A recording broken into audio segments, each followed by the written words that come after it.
back to our next session. We have Srinivasan with us. She's a neurologist.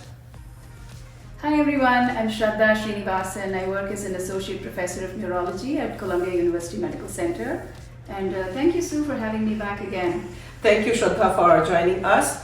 So last week, Shraddha, we went over in our last session that the overall how table tennis affects the brain as we get old, especially when there are so many changes we face when we go to get old. So now I would like to ask you in little more specifics that as we know that with the aging process, our brain goes through many changes. Specifically, we see that many conditions we grow, such as dementia, Alzheimer's, and other conditions. So how table tennis can be beneficial for those conditions? Right.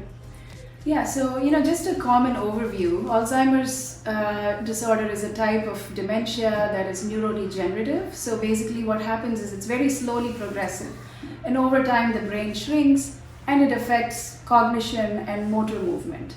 And on the other hand, Parkinson's is another type of neurodegenerative disorder that affects motor function more than cognitive function. So, being the nerd that I am, I actually brought a brain model here for you all to understand what I'm talking about.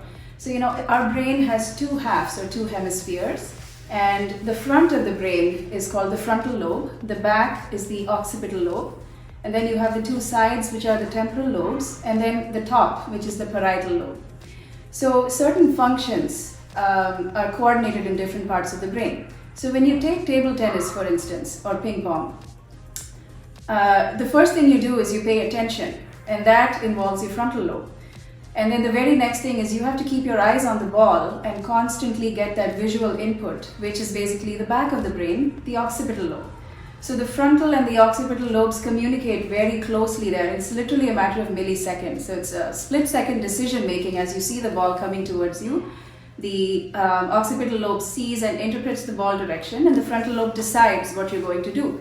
And the next thing is the motor planning. So certain areas like the cerebellum and the basal ganglia, which are kind of deeper inside, they plan how you respond to the ball. And then when you're responding to the ball, it's your entire body that's moving. It's not just the, it's not just the paddle, it's not just your wrist, but from, as you yourself have, explained to your students, it's from the ankle upwards, the entire body goes into swing and you decide, okay, is the ball coming this way?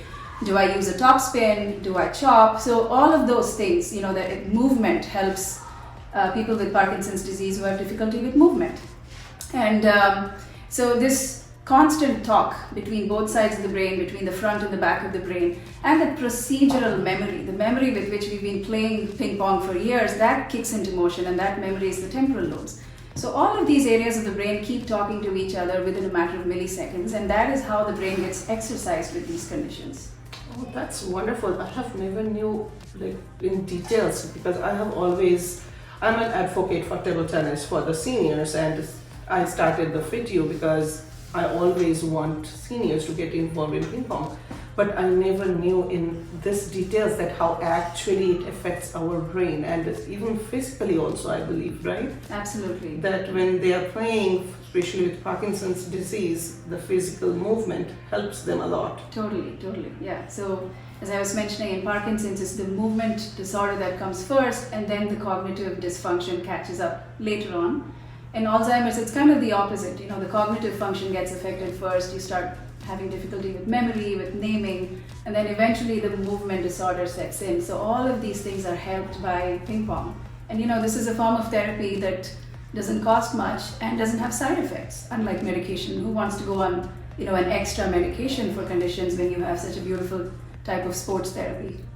Thank you so much, Shraddha. So as an advocate for the seniors' health, and as I started FitYou, the main focus of FitYou again is to bring the seniors to get involved in table tennis because I strongly believe that's a wonderful game.